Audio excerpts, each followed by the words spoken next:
Kasus Kabak Kops Polres Solok Selatan yang menembak mati rekannya sendiri. Kasat Reskrim Polres Solok Selatan ini mengundang pertanyaan.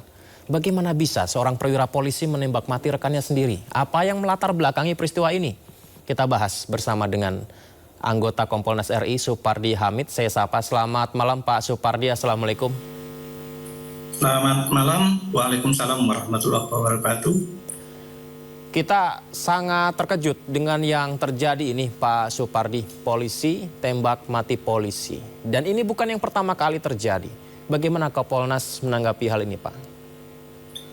Pertama kami dari Kompolnas mengucapkan turut bela sungkawa yang dalam terhadap korban Ulil Ansor. Semoga keluarga yang ditinggalkan diberikan ketabahan.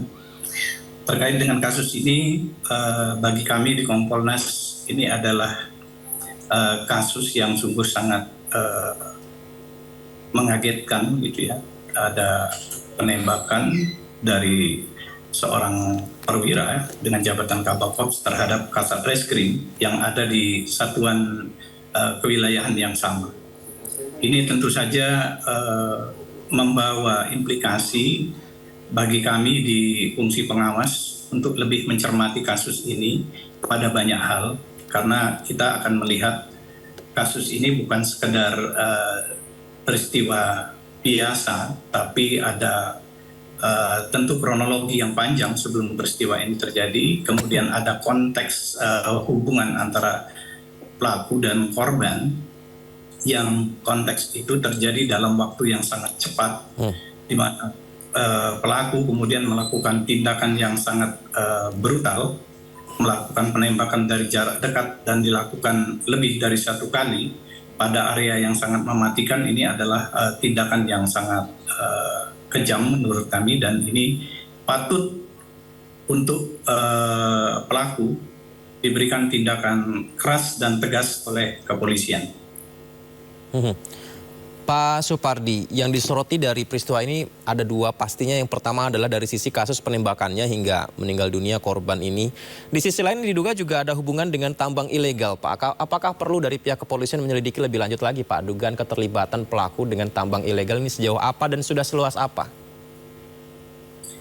Kami pikir apapun isu yang melingkupi peristiwa ini harus didalami terperinci mungkin, sehingga tidak ada yang terlewat, dan kemudian publik bisa menilai langkah-langkah serius dari kepolisian dalam rangka menegakkan disiplin dan marwah organisasi. Kalau kemudian ada orang atau ada oknum yang melakukan tindakan yang melukai apa yang sedang diperjuangkan oleh Polri saat ini, yaitu meraih kembali kepercayaan masyarakat pada saat ini, di mana sebelumnya Polri telah mengalami banyak kasus dan guncangan, dan pada saat ini sedang dalam kondisi baik, tiba-tiba ada kasus semacam ini. Tentu ini harus diseriusi, apapun isu melingkupinya harus dikejar, didalami, tidak ada yang terlewat, termasuk kalau memang itu ada keterlibatan pada tindakan-tindakan ilegal, seperti yang dikemukakan oleh Kapolda pada saat konferensi pers kemarin tadi gitu ya, di mana Kapolda secara tegas akan melakukan tindakan yang sangat serius terhadap pelaku, karena sejauh ini korban adalah orang yang secara intens selama ini melakukan penegakan hukum terhadap illegal mining, terutama galian C yang ada di wilayah Solok. Pak Supardi, saya tadi meliput Komisi 3 DPR RI. Dalam pernyataannya yang dipertanyakan juga adalah mengenai pemeriksaan AKP Dadang Iskandar yang masih menggunakan pakaian lengkap dan sambil merokok. Apakah Kompolnas juga melihat proses pemeriksaan ini setelah peristiwa terjadi janggal juga, Pak? Tentu detail-detail semacam ini akan kami dalami. Kami akan lihat gitu ya, apakah tindakan pasca kejadian yang dilakukan oleh kepolisian itu dilakukan secara proporsional gitu ya, sesuai dengan aturan yang ada, sesuai dengan SOP yang ada. Kalau itu tidak dilakukan, tentu kami akan mengkritisi hal ini dan meminta kepada Kapolda untuk melakukan evaluasi terhadap tindakan-tindakan semacam ini. Kemudian mengingat ini bukan yang pertama terjadi ya Pak Supardi. Artinya kan yang memegang senjata ini aparat yang berwajib, kepolisian. Jika ada konflik internal seperti ini terjadi, ke depan ini seperti apa Pak? Apakah memang secara psikis atau psikologi dalam pembekalan terhadap aparat kita ini masih kerap juga